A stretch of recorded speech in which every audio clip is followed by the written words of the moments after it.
எதுக்கு சார் தேவையில்லாம பேசிக்கிட்டு? கடைசியா எங்க அக்கா கூட இருந்தது இவர்தான். நாங்க எங்க அக்காவை தேடி போயிட்டு இருக்கும்போது இவர்தான் மலை மேல நடந்து போயிட்டு இருந்தாரு. அத நான் என் கண்ணால பார்த்தேன். என்னது? என்ன பாத்தியா? ஆமா, உங்களை தான் நான் பார்த்தேன். இதே கலர் பேண்ட் ஷர்ட் தான். தூரத்துல மலை மேல நடந்து போயிட்டு இருந்தீங்க. நானும் தாம்ல பார்த்தேன். சத்தியமாது நீ தாம்ல. நல்லா யோசிச்சு சொல்லுங்க. நீங்க பார்த்தது காட்டுக்குள்ள விறகு பொறுக்க போன ஆளா இருக்க போது? இல்ல, அது நீங்க தான். நீங்க தான் தனியா மலை மேல நடந்து போயிட்டு இருந்தீங்க.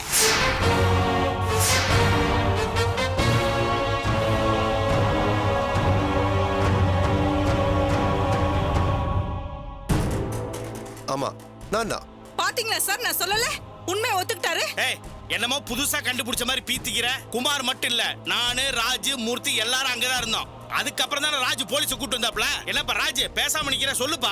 அதான் நானும் சொல்லிட்டு இருக்கேன். இவன் எவ்வளவு சொன்னாலும் நை நை நைன்னு குமாரோட பேர் தான் சொல்லிட்டு இருக்கான். பின்ன சொல்ல மாட்டேனா? நீங்க என்ன சொன்னீங்க? மலை மேல எங்க அக்கா இவரை கட்டி போட்டு வச்சிருக்கிறதா சொன்னீங்கல்ல. ஆனா நாங்க அந்த மலைக்கு தேடி போகும்போது இவர் மட்டும் தனியா அங்க நடந்து போயிட்டு இருந்தாரு. மேல போனா எங்க அக்காவை காணோம். அப்ப இவர் தானே ஏதாவது செஞ்சிருக்கணும். அதான் விசாரிக்க சொன்னேன். ஆமா, உங்க அக்கா பச்சை புள்ள பாரு. அவ கையில துப்பாக்கி வச்சிருந்தா. அவளை நான் என்ன செஞ்சிருக்க முடியும்? எனக்கு நம்பிக்கை இல்ல. நீங்க விசாரிங்க சார். சார், நீங்க விசாரிக்க போறீங்களா இல்ல நான் கமிஷனர் கிட்ட பேசட்டுமா? இருங்க சார், விசாரிக்கிறேன். சார், அங்க என்ன நடந்துச்சுன்னு சொல்லுங்க. நான் என் தம்பி ராஜ் 2 பேரும் காயத்ரியை பார்த்து நல்லா 4 சாத்து சாத்தலான்னு போனது உண்மை. அப்ப எங்க கூட ஏகாம்பரமும் மூர்த்தியும் வந்து சேர்ந்துக்கிட்டதும் உண்மை. அந்த காயத்ரியை பிடிச்சி அடிச்சு நாங்க மலை உச்சிக்கு கூட்டு போனதும் உண்மை சார். அங்க திடீர்னு எங்க கிட்ட துப்பாக்கி பறிச்சு எங்களை மிரட்ட ஆரம்பிச்சிட்டா சார். இதெல்லாம் இவர் முன்னாடியே சொல்லிட்டாரு. நீங்க 2 பேர் மட்டும் இருக்கும்போது என்ன நடந்தது? அங்க உண்மை நடக்கல சார்.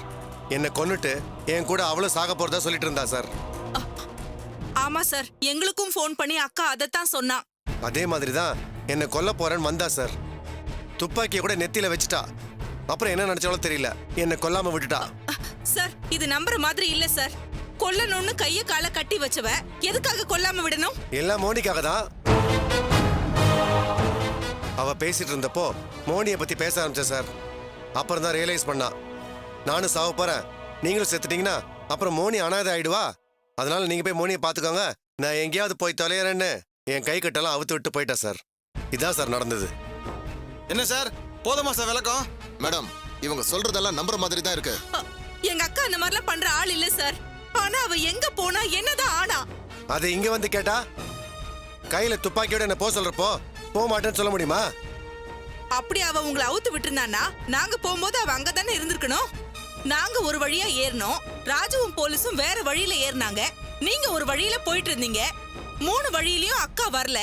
அப்ப அக்கா எங்க தான் போனா? மலை மேல ஆகாச வழியா உங்க அக்கா பறந்து போயிருப்பா. என்னல? அவ பறந்து போனாலோ இல்ல உருண்டு போனாலோ அதை பத்தி எனக்கு எதுவும் தெரியாது. அவ என்ன போன்னு கட்ட அவுத்து விட்டா, நான் வந்துட்டேன், அவ்வளவுதான். சத்தியமா சொல்லுங்க, எங்க அக்காவை நீங்க கொலை பண்ணலையே?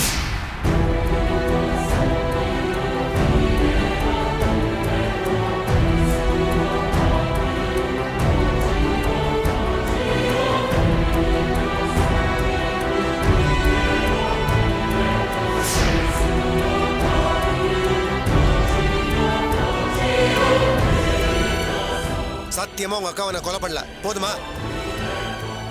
ஆனாலும் எனக்கு சந்தேகம் போல. மலை மேல இருந்து நாங்க இறங்கி ஜீப்லயும் கார்லயும் வந்தோம். இங்க வந்து சேர்றதுக்கு 1 மணி நேரம் ஆச்சு. நீங்க நடந்துல வந்தீங்க, அதுக்குள்ள எப்படி இங்க வந்து சேர்ந்தீங்க? அதானடா, மலாடி வாரத்துல இருந்து மெயின் ரோடு வரதுக்கு எப்படி இருந்தாலும் 1 மணி நேரம் ஆகும். நீ எப்படி அவ்வளவு சீக்கிரமா வந்த? இதெல்லாம் ஒரு கேள்வின்னு கேட்டுட்டு இருக்கேடா. ஒரு பெரியவர் அந்த வழியா வண்டியில வந்தாரு, லிஃப்ட் கேட்டா கொடுத்தாரு, மெயின் ரோடு வரைக்கும் விட்டாரு, அங்கேருந்து வேற வண்டியில வந்தேன். என்னது பெரியவரா? யார் அந்த பெரியவர்? வண்டி நம்பர் என்ன? அப்படியே அரஞ்சேன் உன்ன. கேள்வி கேட்கற பாரு கேள்வி. லிஃப்ட் கொடுக்கறவர்கிட்ட பேரு, அட்ரஸ், வண்டி நம்பர், லைசென்ஸ், ஆர்சி புக் எல்லாம் கேட்பாங்களா? லிஃப்ட் கொடுத்தாரு, நான் தேங்க்ஸ் சொல்லிட்டு வந்துட்டேன்.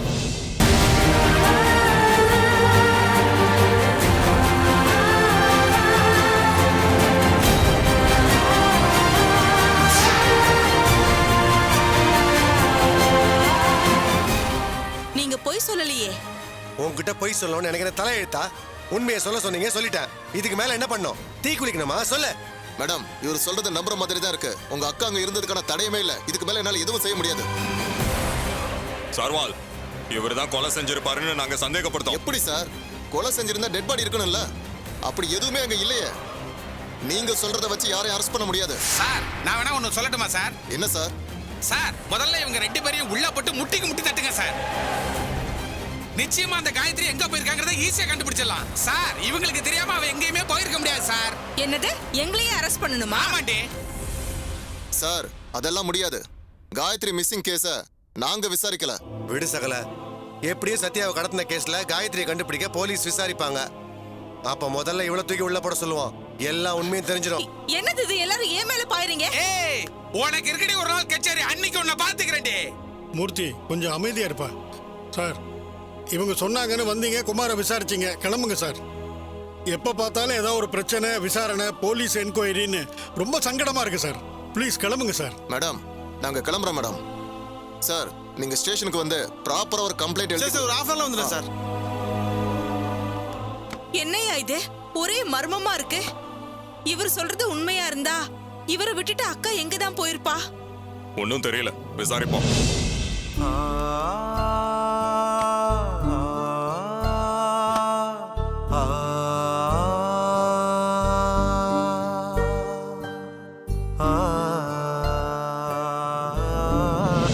நான் ஹாஸ்பிட்டல்ல இருக்கிறப்போ அவ ஃபோன் பண்ணி மிரட்டினதும் நான் ரொம்ப பயந்துட்டேன் அத்தை. குமார கட்டி போட்ட வீடியோவை நான் பார்த்ததும் என் உயிரே என்கிட்ட இல்ல. நாசமா போறவ இவளுக்கெல்லாம் அழிவு வர மாட்டேங்குதம்மா. சாரி அண்ணி, உங்களுக்கு இந்த மாதிரி நேரத்துல உதவி பண்ண முடியாம ஆக்சிடென்ட் ஆகி கிடக்குறேன். ரொம்ப குற்ற உணர்ச்சியா இருக்கு. எல்லாம் நல்லபடியா முடிஞ்சிருச்சு. அப்புறம் எதுக்கு வருத்தப்பட்டுக்கிட்டு? அந்த விளங்காதவ மட்டும் பிடிபட்டிருந்தா ரொம்ப சந்தோஷமா இருக்கும். எப்படியோ குமார விட்டுட்டு எங்கேயோ போய் தொலைஞ்சிட்டா. அவ எவ்வளவு நாள் தான் காட்டுக்குள்ளேயே சுத்திட்டு இருப்பான்னு பாப்போம். சாப்பாடு தண்ணின்னு வெளியில வந்துதானே ஆகணும். அப்ப நிச்சயமா போலீஸ் அவளை பிடிச்சிரும். விடுமா, இனிமே அவ தொல்லை உனக்கு இருக்காது. போனவ அப்படியே ஒழிஞ்சு போனா நல்லா இருக்கும். சத்யா எப்படிமா இருக்கா இப்போ? இப்ப பரவாயில்ல அத்தை, பொழைச்சிட்டா. இனிமே எந்த ஆபத்தும் இல்லைன்னு டாக்டர் சொல்லிட்டாங்க. அண்ணி, குமாரண்ணாக்கு எதுவும் ஆகல இல்ல? அவர் நல்லா தானே இருக்காரு? இருக்காரு. செத்தும் கெடுத்த மாதிரி இப்ப ஆயிப்போச்சு ரவி. அந்த காயத்ரி காணாம போனதுக்கு போலீஸ கூட்டிட்டு வந்து அந்த வினோதினி என் வீட்டுக்காரர் விசாரிக்கணும்னு ஒத்த கால்ல நிக்கிறாளாம். இது அக்கிரமம். உலகத்துல இப்படி எங்கேயாவது நடக்குமாமா? தப்பு செஞ்சது அந்த காயத்ரி, தப்பிச்சு வந்தது குமாரு. அவரையே குத்தம் சொல்ல ஆரம்பிச்சுட்டாளா? கொடைச்சல் கொடுக்கணும்னு ஆரம்பிச்சுட்டா அவளுங்க எப்படி வேணாலும் கொடைச்சல் கொடுப்பாளுங்க அத்தை. இதான் அவளுங்க எண்ணம். அண்ணி எப்ப வந்தீங்க? இப்பதான் வந்தேன். நீ எங்க போயிட்டு வர? நான் கோவிலுக்கு போயிட்டு வந்தேன் அண்ணி. என்ன திடீர்னு கோவிலுக்கு? சத்யா அன்னைக்கு இந்த மாதிரி ஆனதுல மனசு ஒரு மாதிரி ஆயிடுச்சு அண்ணி. அவங்களுக்காக பிரார்த்தனை பண்ண கோவிலுக்கு போயிட்டு வரேன். நம்ம ரவிக்கும் சீக்கிரம் சரியாகி ஆபீஸ் போகணும்ல, அதுக்காகவும் தான். இந்தாங்க அண்ணி. கோவில்ல வந்து ஒருத்தவங்க உனக்காக பிரார்த்தனை பண்ணி உனக்கு இந்த பிரசாதத்தை கொடுத்து விட்டாங்க. இந்தாங்க சார், புடிங்க. யாரு? அஞ்சலி.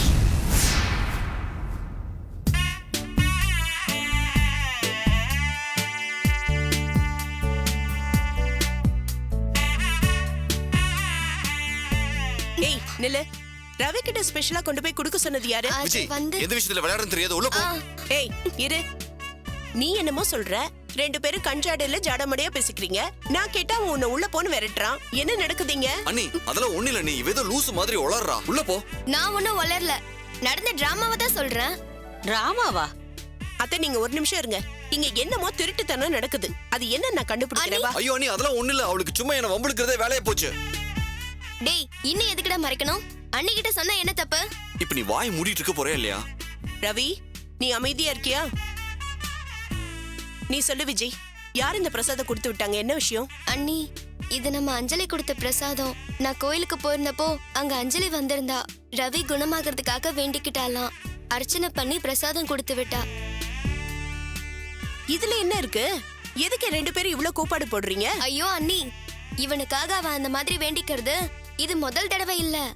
இவ அந்த காயத்ரியால போலீஸ் ஸ்டேஷன்ல இருந்தப்போ இவ வேண்டிக்கிட்டு போய் போலீஸ் ஸ்டேஷன் லாக்அப்லயே பிரசாதம் கொடுத்திருக்கா. இவ அடிபட்டு ஹாஸ்பிட்டல்ல இருந்தப்பவும் பதறி ஓடி வந்து ஹாஸ்பிட்டல்ல பார்த்தா. இப்ப என்னடான்னா இவன் குணமாகறதுக்காக பிரார்த்தனை பண்றா. இன்னுமா உங்களுக்கு புரியல?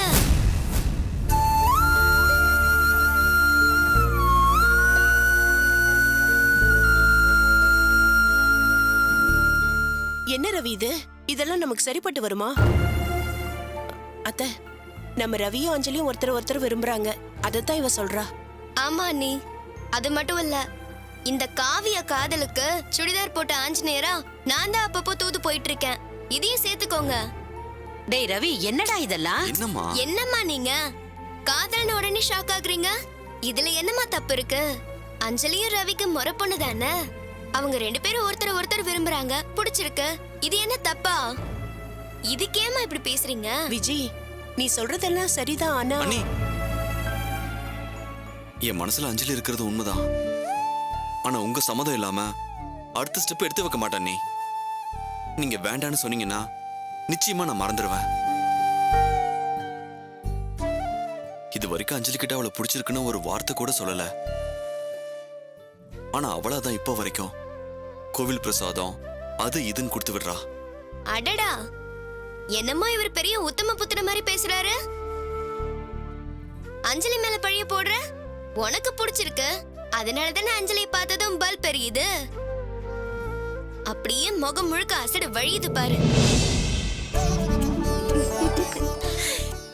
எனக்கு என்னமோ இதுல எந்த தப்பும் இருக்கிற மாதிரி தெரியல அத்தை. என்னம்மா நீயும் சின்ன பசங்களுக்கு சப்போர்ட் பண்ற? அத்தை, எப்படி இருந்தாலும் நம்ம ரவிக்கு பொண்ணு பார்க்க தான் போறோம். அஞ்சலி நம்ம சத்யாவோட தங்கச்சி. அவங்க வீட்டு பொண்ணுங்க எல்லாமே பொறுப்பாவும் நியாயமாவும் இருப்பாங்கன்னு உங்களுக்கு தெரியாதா? 2 பேருக்கும் இது சரியான வயசுதான். கல்யாணம் பண்ணி வச்சா என்ன தப்பு? அம்மா, இவங்க 2 பேருக்கும் கல்யாணம் பண்ணி வைக்கிறது தப்பே இல்லம்மா. சத்யாவோட தங்கச்சி இந்த வீட்டுக்கு மருமகளா வர்றது எனக்கு ரொம்ப சந்தோஷம்தாம்மா. எல்லாம் நல்லபடியா நடக்கும் அத்தை. நான் அதுக்கு ஏற்பாடு பண்றேன். ரவி, இந்த கல்யாணத்தை நடத்தி வைக்க நான் முயற்சி எடுக்கிறேன். அதுக்காக உடனே நீங்க 2 பேரும் எல்லையை தாண்டி ஊரெல்லாம் சுத்தக்கூடாது. சரிங்க அண்ணி. ஐயோ அண்ணி, யாரு இவனா? இந்த பயந்தாங்குழியா ஊரை சுத்த போறான். நீங்களே ஊரை சுத்துறான்னு சொன்னாலும் இவன் சுத்த மாட்டான். நேரம் வரும்போது நானே சத்யா கிட்டயும் அவங்க அம்மா கிட்டயும் பேசி இந்த கல்யாணத்துக்கு ஏற்பாடு பண்றேன். நான் நேரா ஹாஸ்பிட்டல்ல இருந்து இங்க வந்துட்டேன். வீட்டுக்கு போய் சமைக்கணும். நான் கிளம்புறேன். வரேன். ரவி, கேர்ஃபுல்லா இரு.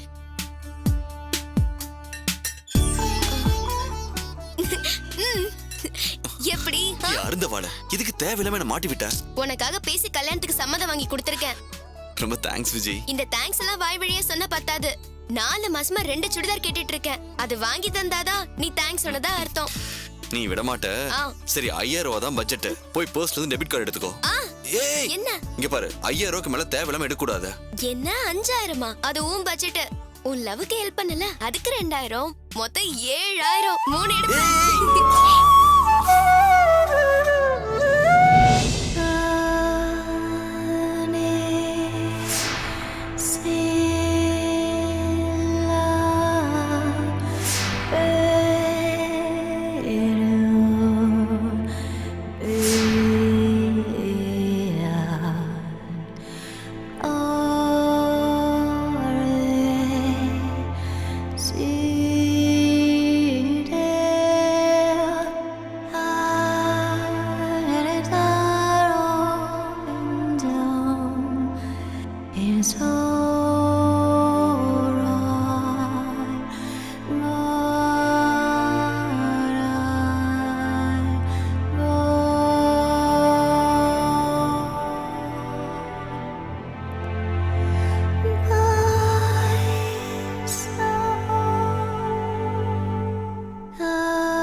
டாக்டர் கூட்டிட்டு வந்துடுறேன்.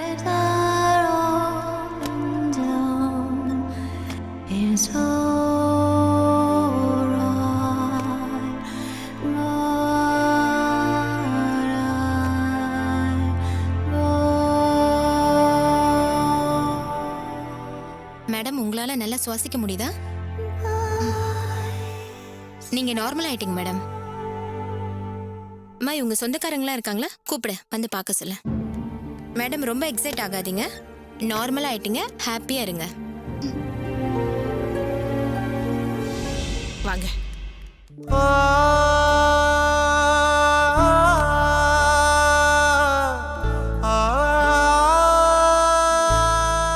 சத்யா, சத்யா, நீ கண்ணு முழிச்சு பார்த்ததுக்கு அப்புறம் தாம்மா என் மனசு நிம்மதியா இருக்கு.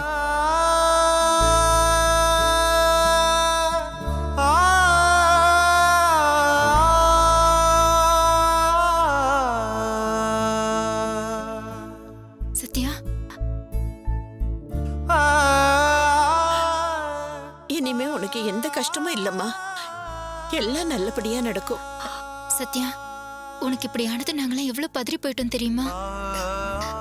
பிரகாஷ் எங்க? டேய், ஏன்டா இங்கே நிக்கிற?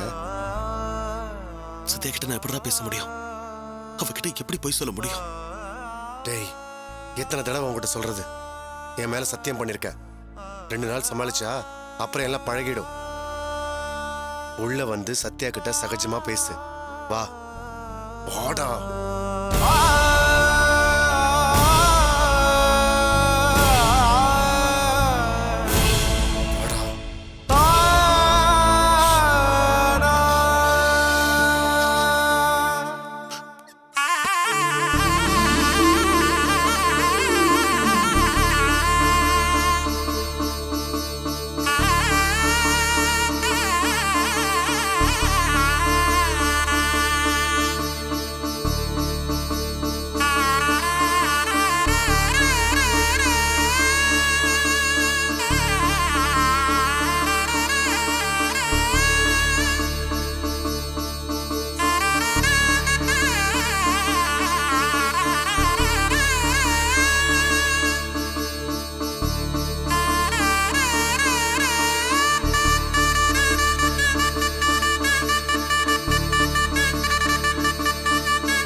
கஷ்டத்தை கொடுத்துட்டேன்னா?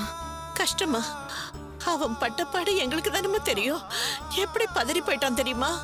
நீ காணாம போனதுல இருந்து உன்னை கண்டுபிடிச்சது வரைக்கும் அவன் பட்ட கஷ்டத்தை யாராலையும் சொல்ல முடியாதம்மா. அந்த காயத்ரி ஒன்னு கார் டிக்கில அடைச்சு வச்சு ஊரெல்லாம் சுத்த விட்டுருக்கா. அது எந்த காரணம் தெரியாம சிட்டியெல்லாம் சுத்தி அலைஞ்சிருக்கான். நடந்ததெல்லாம் பெரிய கதை சத்யா. அந்த காயத்ரி உள்ள கார் டிக்கிக்குள்ள அடைச்சு வச்சிருந்தத இந்த நாடே டிவில பாத்துச்சு. எல்லாரும் பித்து பிடிச்ச மாதிரி இருந்தோம். எப்படியாவது ஏதாவது செஞ்சு உன்னை காப்பாத்தணும்னு பார்த்தோம். எல்லாருமே பதறி போயிருந்தோம் சத்யா.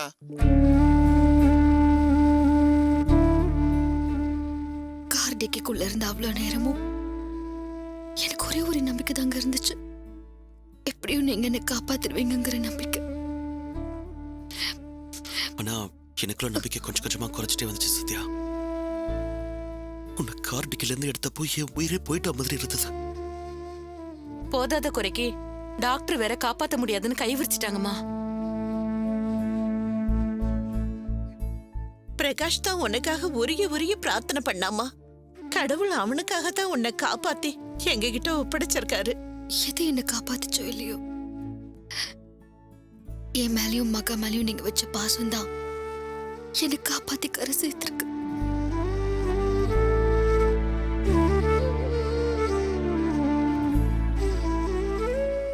இவ்வளவு செஞ்சுட்டு அந்த நாசமா போறவ தப்பிச்சிட்டா. அவ மட்டும் மாட்டி இருந்தா பிரகாஷ் அண்ணா அவளை கொலையே பண்ணிருப்பாரு.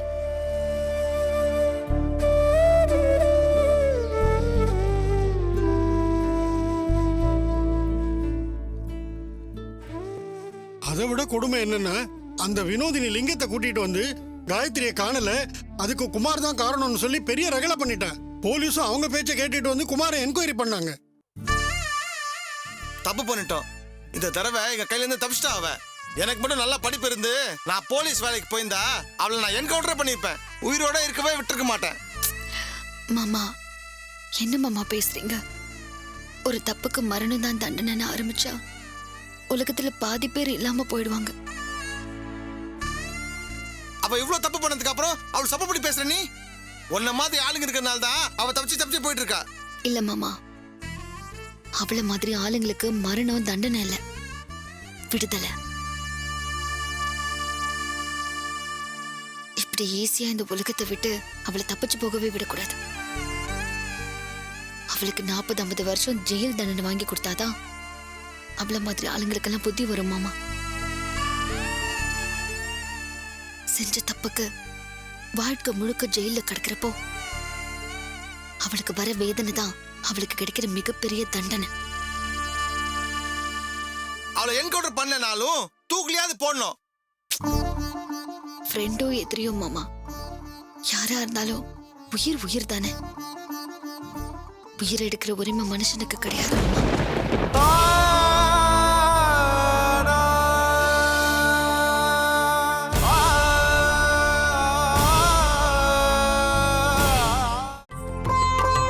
நீங்களே ஏன் தினமும் எங்களை தேடி வரீங்க? வீடியோக்கு கீழே இருக்கிற சப்ஸ்கிரைப் பட்டனை கிளிக் பண்ணுங்க. நாங்களே உங்களை தேடி வரோம். நன்றி.